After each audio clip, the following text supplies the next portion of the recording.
How in the seven hells do you do it? I was just about to send for you. We have but this moment completed the Mana Cutter's first successful test flight. A few minor adjustments and she'll be ready to go. While we see to the finishing touches, you might want to pay a visit to Fortarp Manor. A dragoon by the name of Estinian was looking for you.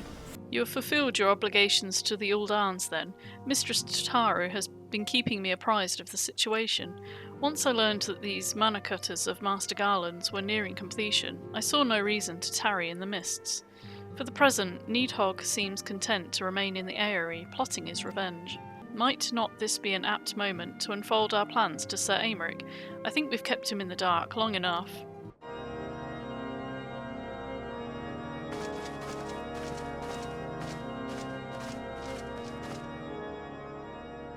All stands ready, Lord Commander. Ah, the moment has come then. Pray excuse my lateness. I paid a brief visit to the workshop to inquire about the Mana Cutters. The engineers assure me that they're ready.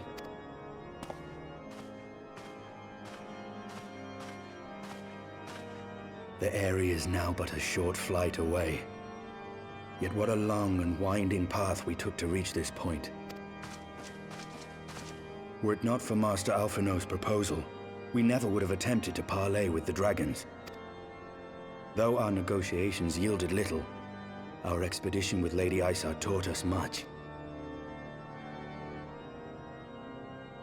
You took an unimaginable risk. I could scarce believe the tale Estinian told. Aye. 'Tis true that many of our countrymen would sooner die than join hands with the heretic's mistress. But 'twas through that most unlikely of alliances that we came to speak with Hraesvelgr. A conversation that went rather poorly, as I recall. In this instance, the journey was more important than the destination. Had we not slain Nidhogg's consort, Tiaman, and put the Great Worm on his guard, the Dravanians would have arrived at Ishgard's walls long ago. Aye, that they would. Full grateful am I for every hour of respite your actions have afforded us. Thanks to you, our defenses are much improved. 'Tis but a pity they won't be enough. Thus you believe an assault upon the area represents the city's best chance of survival. Is that not so, Estinian? I am under no illusions. Nidhogg's might is legendary. But with his eye in my possession, I can stifle his strength at the source. Victory will be hard won, even so. And I shall be glad indeed to have the Warrior of Light at my side. You shall have my blade as well. There are more of these Mana Cutters to be had, yes? Lord Commander, no! How can I, a proud knight of Ishgard, stand by and do naught while an outsider risks life and limb for our homeland? I swore an oath to protect this city. Pray leave the slaying of dragons to dragoons, Sir Knight. Your duty to command the city's defense is no less vital. Should we fail, and Nidhogg slip through our grasp, who then will hold the walls against him? Will you leave Ishgard in the hands of the Holy Sea's zealots? There are others. Who but you has the authority and the standing to orchestrate a city-wide defense? I do not, and neither does the Warrior of Light. That is why it is our place to fight, and yours to remain here, Lord Commander. What? You too, Master Alphino? By the Fury! You have shown some promise, but this adversary is far beyond your skills.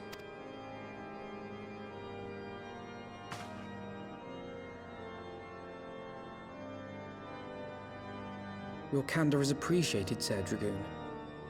I shall remain then and cheer you from afar. Well, my friend, it would seem I have discouraged the last of the volunteers, and claimed the task as ours alone. But if any alive can best this worm, 'tis surely we too.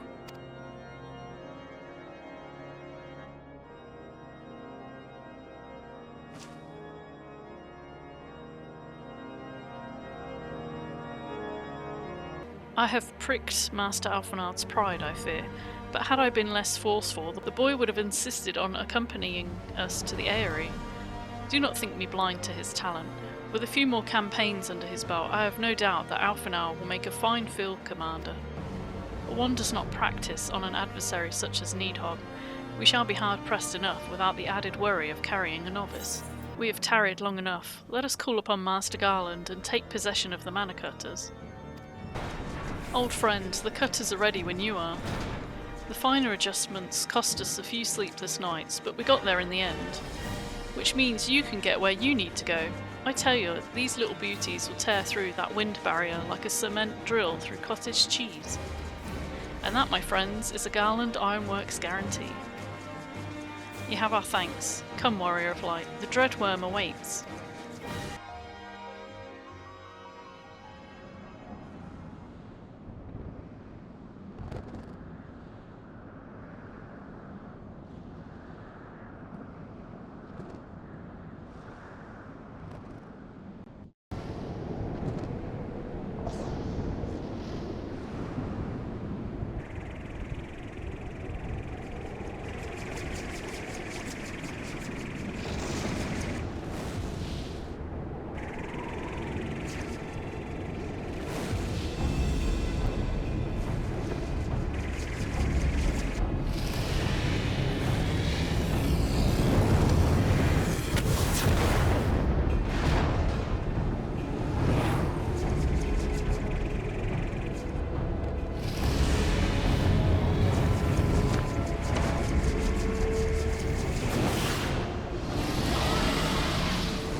Thou wouldst use mine own eye against me. Time hath done naught to dilute thy kind's depravity.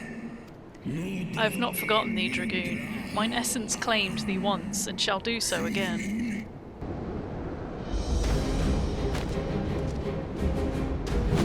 No, Worm! This ends here!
gifted my people 1,000 years of suffering. Now I gift you an eternity in darkness.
They are ours, Lord Haldrath. The eyes of Nidhogg.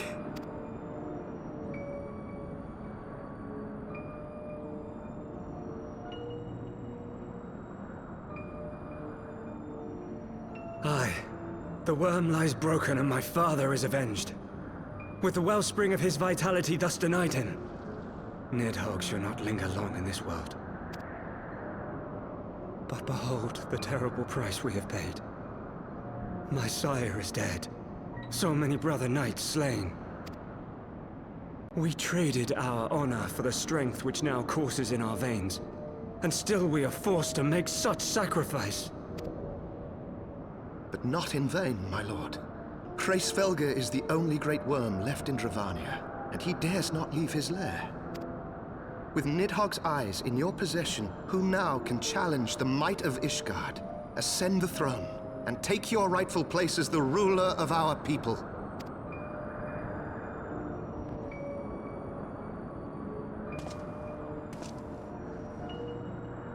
Nay, my friend. I must forsake the mantle of king. Though Nidhogg be defeated, his wormling horde yet darkens the skies with wings beyond counting. As one who partook of Ratatoska's strength, it shall be my penance to bear a knight's arms until death grants me leave to retire. When that day comes, no prince shall perish, but a hell's-bound hunter of dragons. But Lord Haldrath, what then shall become of the royal line? Think of your people, my lord. Without a king, who will the common man turn to in his hour of need? How will he find his way without your benevolent hand to guide him? I thank you, Sir Flavian and Sir Silvertrill, for dispelling my remaining doubts. With men of such wisdom and compassion in service to the realm, 'tis plain that Ishgard has no need of a king. But if you must bow to the demands of tradition, you need look no further than yourselves for one worthy to wear the crown.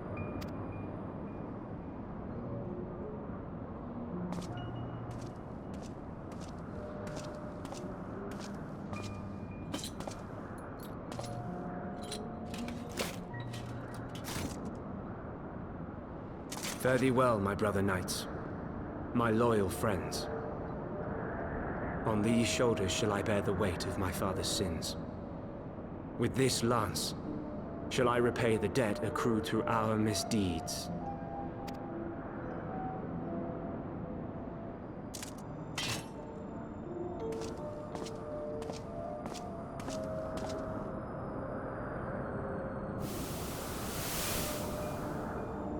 What cruel jest has fate played upon us? Have we seized this desperate victory only to lose a king? We can but act as our lord has bid. We few who remain must divide between us the rulership of Ishgard and her people.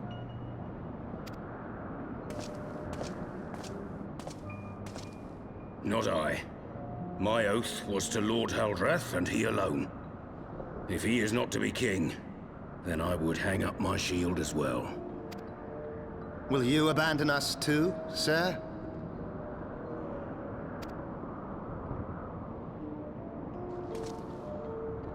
I would wash my hands of blood and betrayal, and take up an honest trade.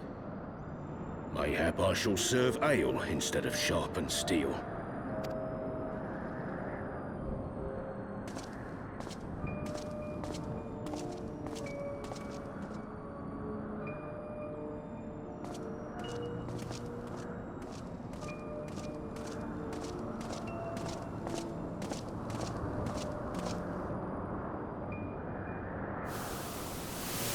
We four, then. Forton, Heilenat, Dyrendare, and Zemail. But 4 houses to rule all of Ishgard. And what of the throne? We keep it empty. Until the day a king rises once more, we must assume the role of stewards.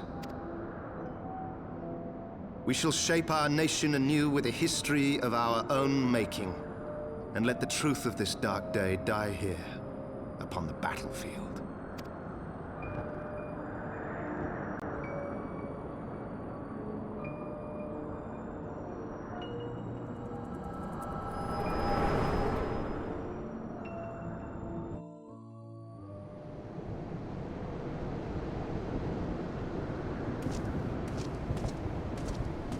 What ails you, friend? Are you wounded?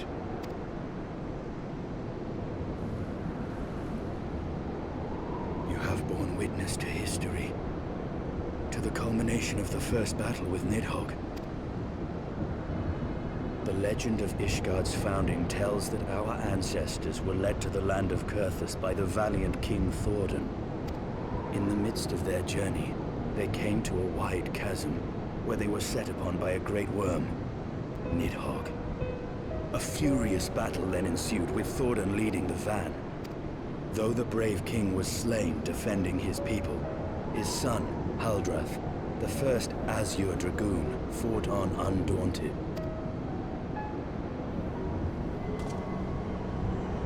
And with a mighty thrust of his lance, he gouged out Nidhogg's eye, forcing the wicked creature into retreat. Thus did this eldritch orb become a sacred treasure of Ishgard, lending its power to every knight deemed worthy to bear the title of Azure Dragoon. A rousing tale, is it not? Would that I could still believe it. But your vision, which we must accept as immutable truth, leaves no room for doubt, save on one point. If Haldrath took both of Nidhogg's eyes, then how came this eye to be lodged in the worm's skull?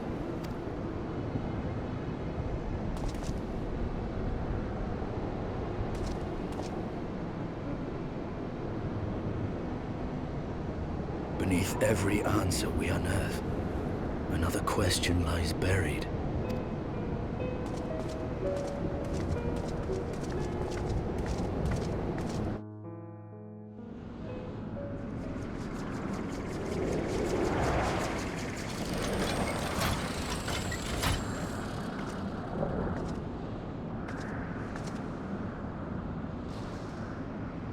'Twas a fierce battle, but one I knew we would win.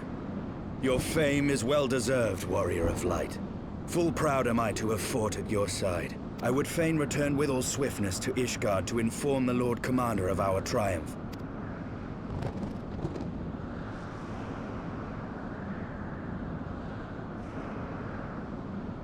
But we must first have words with Hraesvelgr. There are parts of this tale that the worm has kept from us, and I would know wherefore.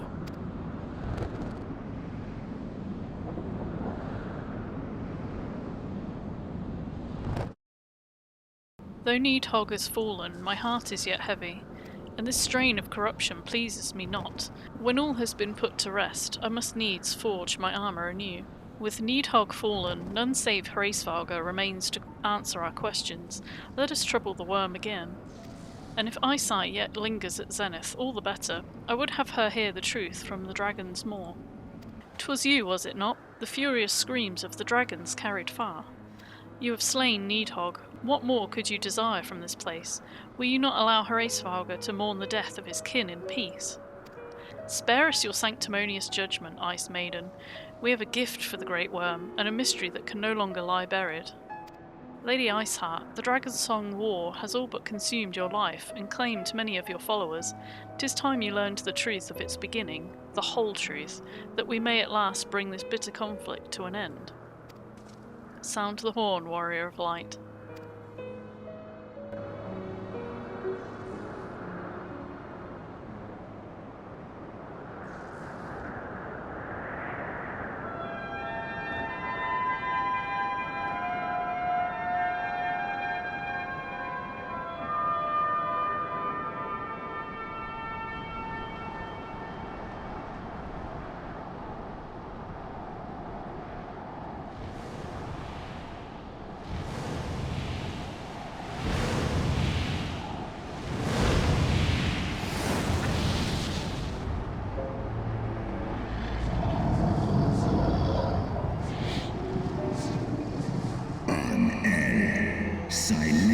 Impenitent mortals, ever seeking to bury old wrongs under new.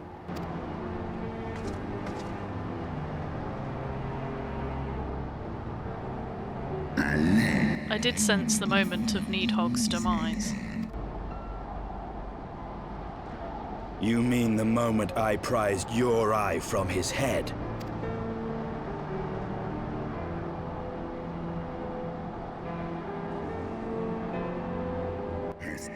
'Twould seem thou hast uncovered my secret. Aye, unto the blinded Nidhogg did I yield one half of my strength.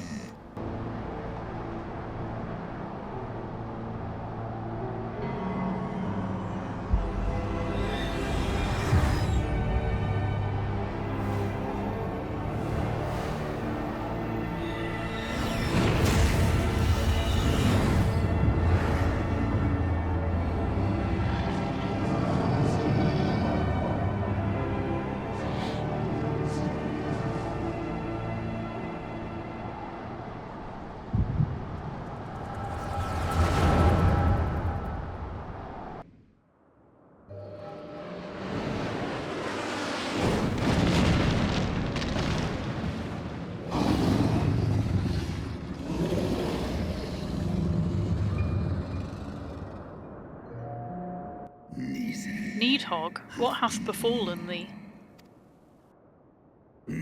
We are undone by covetous mortals. They did take Ratatoskir's eyes, and glut their appetites upon her essence. She is slain then. What madness hath unmade our peaceful accord? Did I not warn thee, brood brother? They've been untrustworthy creatures, these short-lived Elazon.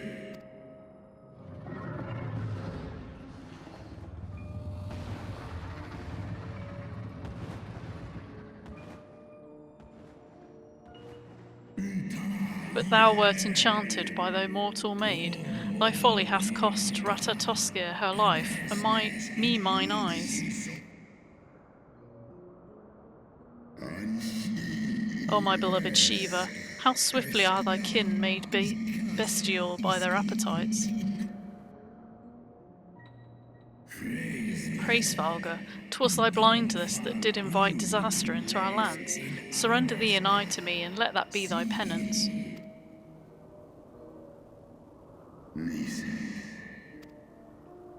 They bested me once, but I was reckless. I shall need but a single eye to inflict enduring torment upon these traitors and every child of their line. Yield to me thy strength, brood brother.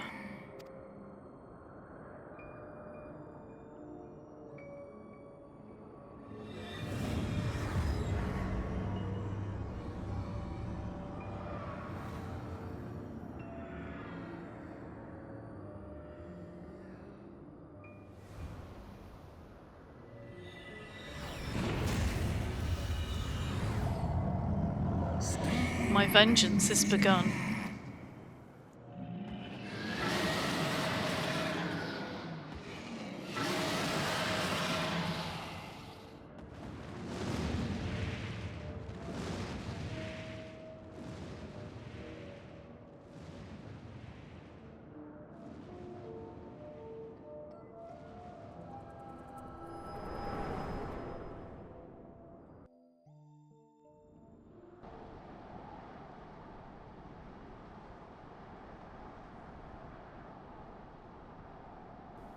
Thou hast borne witness to a scene from my past.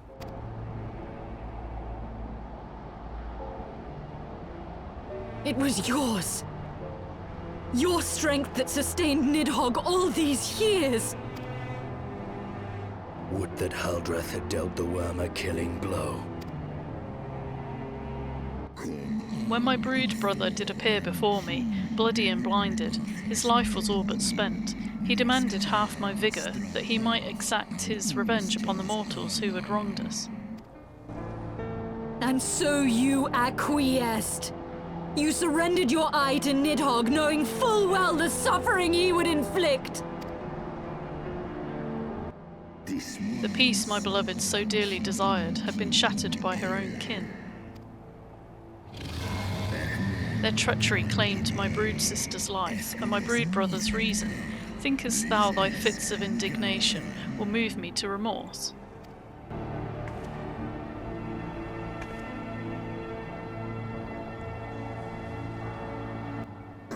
Go, mortals, take your unruly passions and leave this place. Your presence here spelleth naught but misery. Were it not for Shiva's soothing embrace, I would slay you where you stand. Woe betide you should the bond we share ever weaken.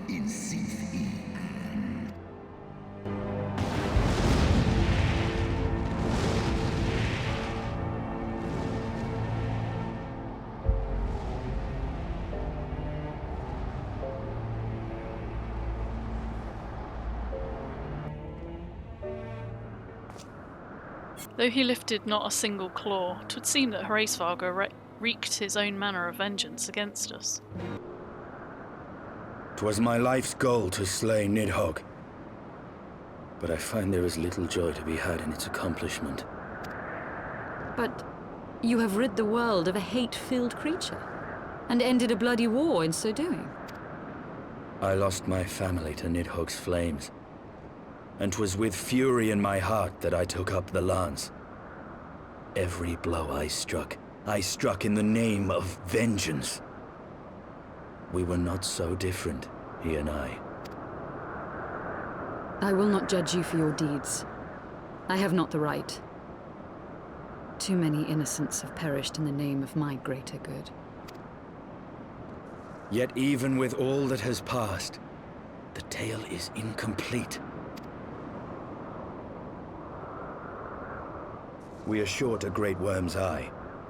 Of the pair which Haldreth took from Nidhogg, only one is known to us, the one I bear. What then became of the other? Why did Nidhogg, who had taken such pains to prolong the Dragonsong War, suddenly decide to hurl his entire army against the walls of Ishgard? Lord Commander. Aye. The deed is done. Nidhogg is slain. What? In the city? A battle with whom? At once, Lord Commander. Hold firm till our return. Fighting has broken out in the city. Lord Emmerich was sparse with the particulars, but it seems some commoners threw open the gates to a force of heretics. I gave no order to attack. Are we to mark the end of the Dragonsong War by spilling the blood of our own? Mayhap Hraesvelgr was right about us. Let us away, Warrior of Light. The people must be saved from themselves. Wait! I would join you! There has been enough violence.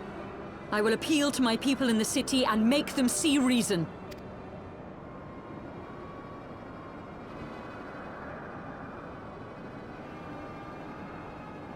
Come then.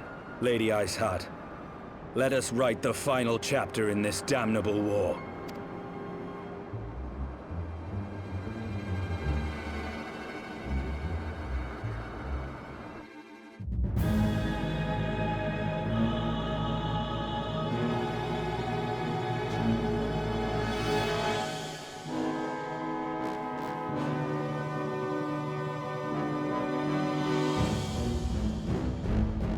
A small army of heretics has invaded the city, Your Eminence, but there is no cause for concern. A sizable contingent of our soldiers is already in place to repel the Dravanian assault, and the intruders will soon find themselves outnumbered and outmatched. Our plans proceed apace, then? Yes, Your Eminence. This unrest shall serve to feed the people's fear of the heretics and the dragons both. And lend renewed fervor to their prayers for deliverance. Very good. Grant our guests what time they need to sow a measure of chaos, then order the Temple Knights to crush them. Your will be done.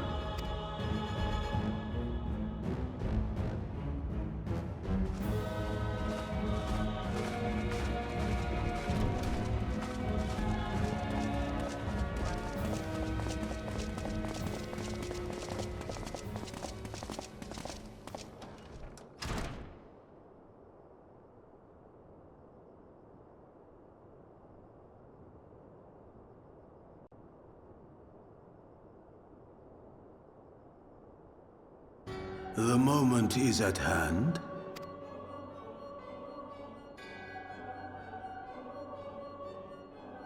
Excellent. All shall soon be in alignment. It is time for the Bringer of Light to die.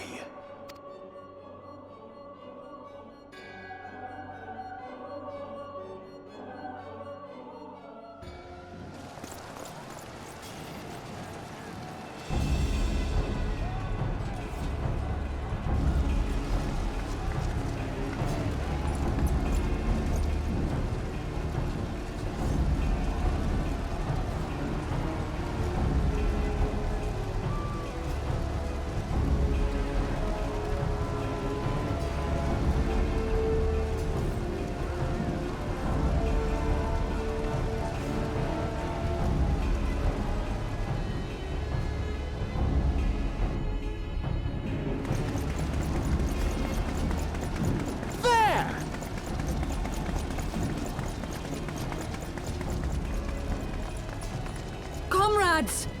Sheathe your swords! There is no need for further bloodshed! My lady! She is come!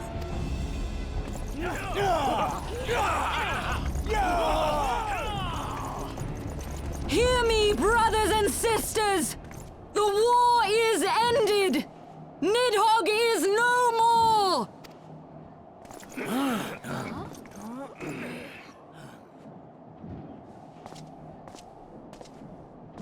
Aye, it is so! This adventurer and the Azure Dragoon laid the Great Worm low!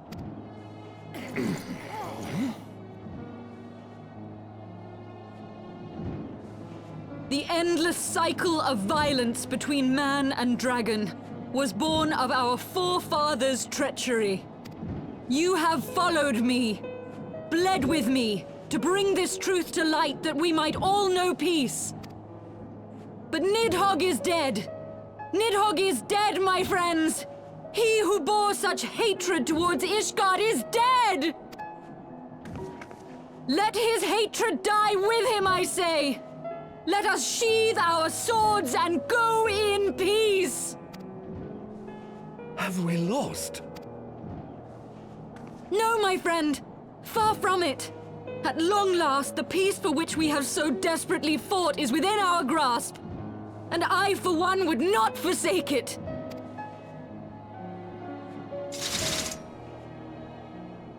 Peace?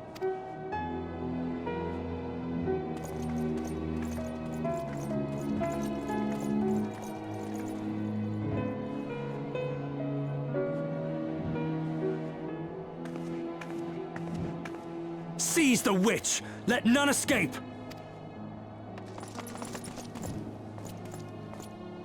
Providing aid and succor to the wounded should be our first concern. If the heretics mean to observe the peace, then it would be folly not to do the same.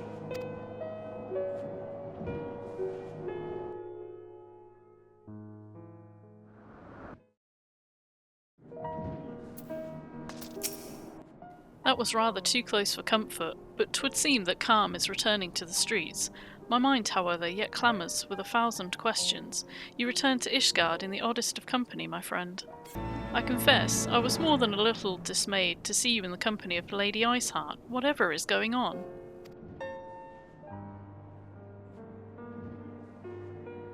Beg pardon? You travelled to the Churning Mists together, along with Estinian? Never was there a more unlikely alliance, nor one so magnificently effective. Nidhogg dead, the heretics pacified. Father and Sir Aymeric must know of this. Let us break the news to them together. I'll bring Sir Aymeric to Fortaunt Manor. Yes, an excellent suggestion. Very well, I shall await you there.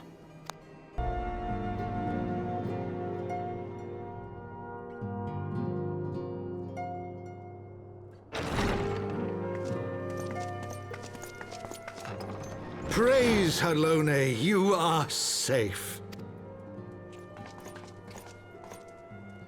My safety was never in doubt, Father, for I had the Azure Dragoon and the Warrior of Light by my side.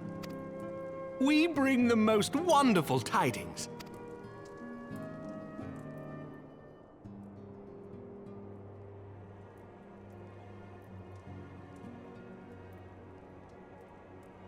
The infamous Lady Iceheart, here in Ishgard?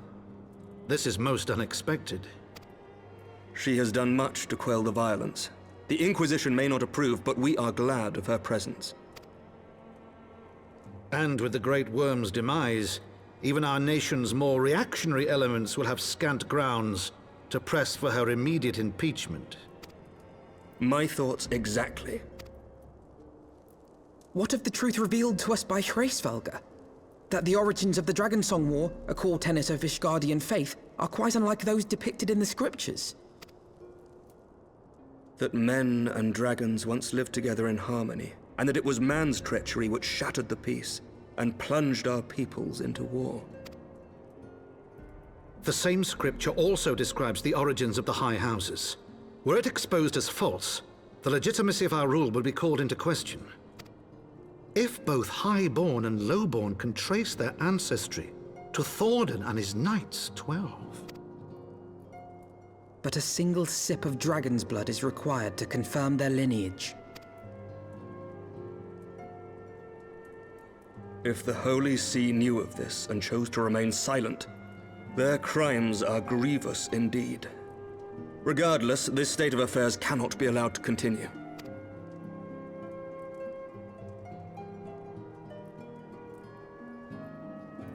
Sir Aymeric, you cannot mean to raise this matter with the Archbishop.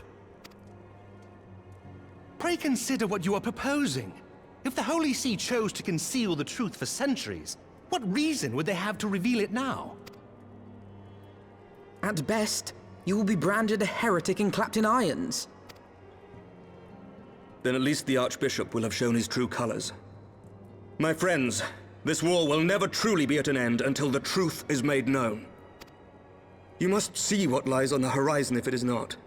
When ruled by fear of a common enemy, we were united. But now we have none. During the war, the Highborn needed men to lead, and the Lowborn men to follow. Not anymore.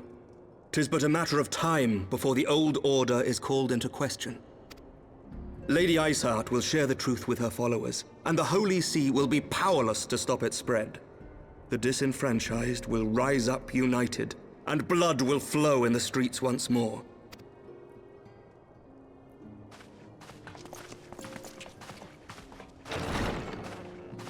A divided Ishgard will not survive.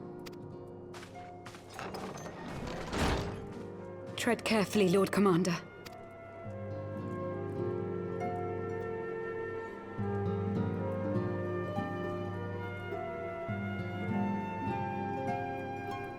My lady, is it wise to let him go?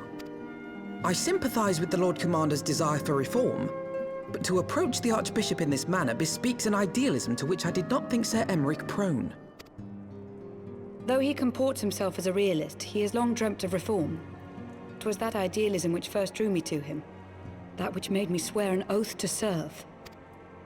We must not think of ways to hinder his cause, but rather ways to aid it, even should the Holy See cry heresy.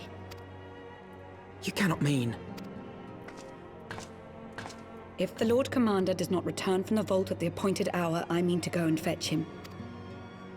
Have care, my lady. Your words border on treason. Should they reach the wrong ears, you will be declared an enemy of Ishgard. That is a risk I am willing to take. Lest you forget, my lord, I am not born of this land. My loyalty is to the Lord Commander alone, but I speak only of what may come to pass. If the rumors regarding his heritage are to be believed, we have naught to fear.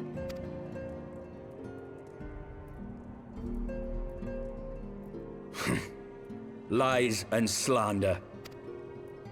Forgive me, what rumors are these? That Sir Emeric is the Archbishop's bastard son. Senior clergy are not permitted to marry and sire children, but even the holiest among us are not immune to temptation. I labor to believe it. Sir Emeric is truly the Archbishop's son.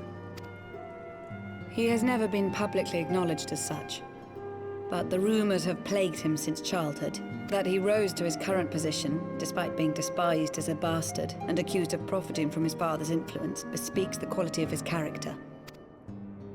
It is my hope that on this occasion, the burden of his birth will work in his favor. Should our worst fears be realized, the Archbishop will not be so quick to execute his own flesh and blood, affording us time to mount a rescue. Bastard or trueborn, he is our nation's best hope. If the Holy See dares to threaten him, I shall lead the charge against the Vault myself. Hear, hear! The future of Ishgard rests on Sir Emeric's shoulders. I too will do mine utmost to aid his cause. Orshafon, be reasonable. A knight lives to serve, Father. To aid those in need. The people need Sir Emeric more than ever, and we may be his only hope. There is no greater calling for a knight than to save the life of his fellow man. I swear to you, on the sigil of our house, that I shall do this and make you proud.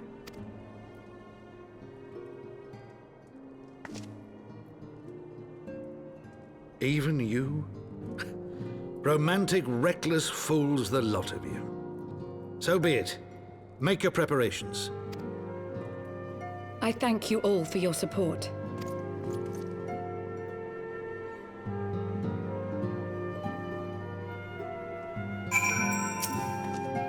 Though your assistance is most welcome, I fear it will not be enough. Few as we are, we will struggle to reach the Lord Commander. If we're to succeed, we must needs recruit others to our cause. But how are we to carry out this bold endeavour? Even with an army of knights at our backs, a direct assault on the vault seems unlikely to succeed. You're correct, Master Alphinaud. Not even the assembled might of the House Fortemps and Temple Knights would be sufficient. With the support of another party, however, we may yet stand a chance. You speak of one of the other high houses? Precisely the opposite. I speak of the revolutionaries rumoured to reside in the Broom. 'Twas these disgruntled Ishgardians who opened the gates of our city to the heretics, I believe. But of course, if their hatred of the Holy See drove them to such deeds, they might well be persuaded to assist in Sir Aemeric's rescue, knowing the truth he would lay bare. Such is my hope, Master Alphinaud, and I would have you reach out to them. As the Temple Knight, sworn servant of the Holy See, any overtures I make are doomed to fail. But as outsiders, the two of you may receive a warmer welcome. Very well, we shall seek out the leader of these revolutionaries and make our case. My thanks. Estinian, will your brothers heed your command if you order them to stand aside? The dragoons have no love for politics, my lady. They will gladly watch and wait while the highborn fight amongst themselves. How very wise. We should hurry to the Forgotten Knight. Tataru may have knowledge of the revolutionaries.